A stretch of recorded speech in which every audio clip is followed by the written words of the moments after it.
Good afternoon. So this is a quick introduction just to say hang in there.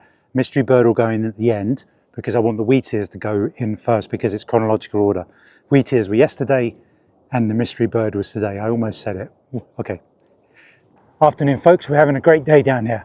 I'm going to start overlaying footage to keep you interested. Got some epic stuff. Right, here we go. Northern Wheatear, male. 2 male and a female was mentioned down here. And currently what you're watching is one of the males, and it's just been giving me some epic footage. It started off, if you know Crossness, by the Norman Road end, which is the eastern end of the reserve, and they were hunting around there happily. Now I want a flight shot. In this wind, filming would have been, I did do a little bit of film, but it's impossible in this wind. I was trying to jam myself up against any kind of wooden structure, railing, anything. And I got some, I'll get to that in a second, but I'm showing you the good stuff, the really, really close stuff. And I'm flanneling a lot as much as I can because I don't want to put over the footage that has the audio because the audio will just be wind. So my DJI mic is going to cover all that and I can just show you this amazing footage. It's currently in, if you know Crossness, it's in the lagoon field at the moment. They flew over, 2 males came over, then the female. And I saw them on the fence and I thought, okay, I tried to set myself up for a flight shot, but the lighting is horrendous. The sun is obviously in the south coming over and the shadow was facing me. So the flight shots were impossible. Any decent ones anyway, it just would have looked awful. So I crept over here, and as I got about halfway along the path, I saw one of the males. I thought, okay, expecting it to fly, didn't fly. It sat there. I filmed it from a distance using my 4K crop. And I got closer and closer, and it was just staying there. Now, I'm just coming out of the footage for a second. It is there. I'd say 25 feet away. It's been there for about 20 minutes. What I did was I did it from here. I filmed from standing up first, and I got down on my knee to film through the fence. And then I got right down, sat down, and lowered down with the screen out, and got it down as low as I could to make it look really good, because there's nothing better than a nice clear background bokeh. And what I did was it was moving around it. Backlighting is nice. It does work. There's nothing wrong with it. But I waited and I looked. It's not very cloudy today. There's the odd cloud. And I waited and waited. And thankfully it didn't move. And a cloud came over and then diffused all the light and provided all these beautiful shots with the daisies. Now I wanted them all to have petals, they don't, so I'm making do with what was there. Really good photos, diffused lighting, low ISO, and yeah, what I did is I just fired away, just kept firing away. I actually filled up my memory card because I have a bad habit of not emptying my memory card, because what I find is with some previous vlogs, I'm like, where did that picture go? And I remember I still hadn't taken it off the camera. So I get into this panic of not deleting photos for a good 2 or 3 weeks. And sometimes I come a cropper and I run out of space at the vital moment. Bad habit, bad habit. Anyway, what I did, I actually was amazed. I went into the 4K crop. I did some normal 4K and I got right down low. And what I did is I wedged myself in the railing. I wedged the lens into the metal and against the bollard and my legs. And at some point I was on one knee and I stuck one knee into the ground, one knee against the wood, and then the lens against either the column or in the mesh fence. And the image stabilizer problem that I've always spoken about didn't give me too much trouble. There's like, it went for about 10 seconds and then, so you're gonna be seeing lots of great footage. I'm yet to sit down at the computer, but I know it's really good. Sometimes I don't know if it's 100% sharp. I had to fiddle around with the autofocus off button on the back to stop the camera from hunting. And the back button focus I use as well. There's lots of fiddling around. I've got buttons that do different things for overriding the autofocus mechanism. But I think that's pretty focused, yeah. And yeah, so I've been wedging myself in all manner of, I expected when I kneeled down that it would have flown, but it didn't. And it's still there, like, yeah, 25 feet away. I'm just trying to, I've got my sun visor, my solar, what do you call it? My lens shade on my iPhone, but it's rubbery. And I remember when I was in Menorca, the wind was blowing it in front of the lens, so I'm keeping an eye on it, but it looks like it's in shade. So I think we're working I don't know if you've been seeing them move around. He's just over there. The other male and female are over here. I think it's time for me to go and have a look and see if they are as tame as he is. Okay, so we're going to make a move, but this is going to make a really, really nice little vlog. Hope you're enjoying everything I'm running over the top, because it looked really, really good in camera. Again, I'm going to have to get more towards the sun with the Wheatear on the eastern side of me, so I can, if I get a flight shot, it's going to be well lit. Okay, wish me luck. I must have literally showed up at just the right time, because they've been hunkered down over there by the reeds and the lagoon field for the last 20 minutes. I thought the other male and female had flown over there. But when I said I never used them, but I ended up giving in because I bought these for my wife and she didn't like them. She preferred these other ones, these other small ones. But so I've taken them, and they're actually pretty handy, because holding this up is actually quite tiring sometimes, especially if you just want to do a scan. And pretty good. They were like 30 quid, 35 pounds. What are they called? Horntree, just on Amazon. And yeah, so I just stood there and scanned the field, and yeah, they're over there. I think, like I say, they were over there by the dipping ponds. I think found by Tim. Did you find them, Tim? Or at least found the other ones, because I believe somebody spotted the female yesterday or the day before, and he found more. But they were over there, I filmed them, and then they made their way over here. So in that little time of me arriving, having 5 minutes over by the dipping pond, and then about 20 minutes here in the lagoon field, they moved over there. And I don't know if they're probably going to move on. They're probably migrating some more. They stopped here for something to eat, and they're just waiting for this wind to calm down a bit, because they're probably being blown about a bit up there. A flying visit, pardon the pun. We've got what we came for. We did well. So now to get back and start editing all this together.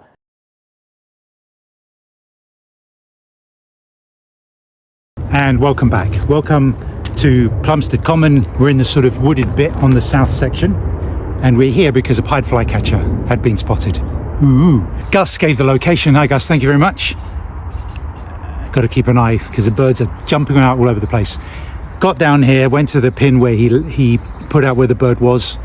I thought I saw something when I first got there, and I got my camera settings ready, it was gone. So I wandered back around to this kind of the more wooded area, because I think it was better for birds. There were more birds going around, and I just thought if there were lots of other birds, then it could be here. And when I got here, there was a couple of white throats, and I think they were nesting over there. So I wandered back here eventually after about an hour, and stood there and met up with a other fellow birder, George. And while we were looking around, bird landed. Now checking every single bird, mostly blue tits and grey tits, but then a bird landed very square and upright on a branch, and as I put my camera up and I said, "That's it," and put my finger down, it took off. Oh my god, when that happens, you know. And I checked the shots, and yeah, none of them, it didn't catch it. It was taking off, and you just saw the back end of it. And then so we hung about the area. Okay, it's over here. We can sort of see higher up here, and if it tries to get past us, it's clear on the right and clear on the left. We should be able to see it with two of us. Hung around another half an hour, and then bosh, it landed in the trees in the back, and I was like panicking, quick, because I was having to manually focus to get through, and there was all this white out background, and I got it. So I've confirmed it absolutely was what I thought I saw. Male pied flycatcher. I've got the female, so it's a sort of lifer. Two different looking birds, one's black, one's kind of more dusky grey as the female. I've had the female a couple of times. I've had it in Faro, had it here. Now I've always wanted the male, the black and white male, spectacular looking bird. So I've got it. At least I've got a record of it. Now I thought if I can just get some better shots, it would make a more interesting video. So I was hanging around with George for ages. We had a sparrowhawk take off, pretty bad cloud. So I'll clean them up as best I can and put them over. It circled and really all the way. I've never seen a sparrowhawk go so high. It went to a dot right up in the sky. So I don't know if it had clocked its prey, and I'm going to go up to the point it can't see me, and then I'm just going to down. And I thought that's usually peregrine falcon behavior. Usually sparrowhawks are, through gardens. Yeah, there's a lot of what I'm doing today is I'm recording on the DJI mic, which usually cuts out a lot of the background noise, but it's not windy. and I've got my Rode mic on the phone, so I'm almost certainly going to use that so you can hear everything around me. Usually when the wind is low, I will use the Rode mic audio into the camera. When it's windy, you have to use this. There's just no choice. That's no good for the wind. It does a little bit of a good job, but not good enough. Sparrowhawk, there was a passing buzzard. I didn't get any photos of it. It was too high up. I was too busy looking for the pied flycatcher. In this tree here, lots of different blue tits, grey tits. Sure, I saw a willow warbler. I couldn't get a straight shot of it. I'm convinced it was because it didn't make a noise. You can hear the chiff-chaffs making loads of noise. This one made none, and it looked more yellow, and it had the longest stripe on the eye. Black cap, female black caps. Lots of singing black caps here. Yep, the female's here. And there has been wrens singing, blackbirds. This jay was on the ground. I filmed it for a while. It was in really contrasty light, very harsh sunlight and shadow. I wanted to set up for a takeoff shot, but it would have been focusing it on the dark, and as it took off, it would be in the light. Nightmare scenario. Never happened. So, but the footage is nice. They've been shooting around. We've heard a great spotted woodpecker. I've heard a green woodpecker calling. This place, yeah, it's got loads of good stuff. Now, we hung around down here for ages. George left. I went up, went back, went up, and then this must be some sort of events thing because there was a wedding coming out. This house down here. Probably look it up. I don't know the name of it, but it's pretty easy to find. Plumstead Common. Some big limo pulled up there. It was having a wedding, and this chap pulled up outside. Oh, what are you looking for? And told him, and he said, oh, I had a tawny owl fly over here about a month ago, and it slide off the car and nearly hit him in the face. So, yo, wow, what a place. Now, when I'm talking to people out and about, I'm always like, checking around me because I'm very much aware, I'm having my attention directed to the person I'm talking to. So it seems a bit rude. Hopefully you don't think it's rude, but I am always head on a swivel. So I'm talking to him, and he's telling me all these stories of different. He's even knocked a tawny owl out and had on with his car, driving up somewhere in Kent, and had to take it to a rescue centre. So I'm keeping an eye on all the trees, and I see a sort of biggish bird. I don't know, it just makes me sort of point my camera at it and check, and I checked, it was the pied flycatcher. So I said to him, try not to be rude, I said, right, I've seen my bird, I've got to go, and thanks for all the help with the tawny owl, and I think he runs the place and he's renovating it, so it's going to be up and running at some point. But yeah, I don't know, I might have gone by that point, so it was good he was talking to me because it made me hang about. And then it was jumping about up here, and I actually got some good shots. Now, good, finally, sharp, close, and well exposed. But I want that side detail. I've been looking for the last half an hour, it hasn't been here, but I got off.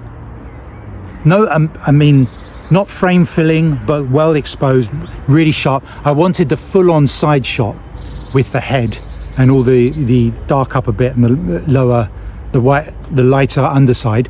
And the best one I got is this one, which is with the head turned sideways, which is good because actually sometimes if it does that, the eye's out of focus or the body's out of focus. But they both seem, the eye and the rest of the body seem to be in focus, and that looks pretty good. I got a couple of other shots. I got it in flight, but I was obviously darker conditions. I had a lower shutter speed, so I'm really, really happy with that. I've got it. I've got the male pied flycatcher.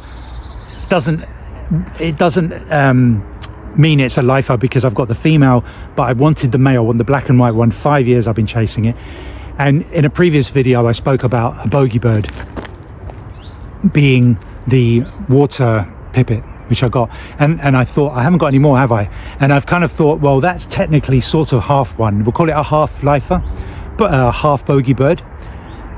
But I've just thought of another one, a massive one that I just never can seem to spot, and it's a little gull. So that is my next bogey bird. Watch out for that video. Okay, hope you enjoyed, folks. Whoa, don't go yet. I was just leaving. This is actually quite beautiful. I was just leaving on these stairs, and head on a swivel as usual, and it landed right above me, perched perfectly for a flight shot. Wasn't worth any photos, stills that is, good quality. So I thought this is my best bet. So I put it on the pre-capture mode, and I kind of pointed the camera where its face pointed, and it went this way. And I was hoping for wings completely spread out, but it was just a series of almost spread out. I'm happy with these, they're all sharp. And you can, I noticed I've deleted them, but when it went through the the leaves of the tree in front of it. The wings were out, but obviously not worth keeping. So I know my settings now. I'm pretty good at right. Flick. Open menu number 6 on the red, and that's enable pre-capture. Good. And then it went over there, and too far for photos. So I flicked to the 4K crop, and handheld resting one of my arms on this. Pretty decent. There's several seconds here showing it eating on the prop. I'm pretty happy. That's brilliant. That's more than I could have hoped for. That 4K crop, I mean, you just forget about it trying to get a photo. The 4K crop is just magic. 2300mm plus. Brilliant. There's just been a great spotted woodpecker.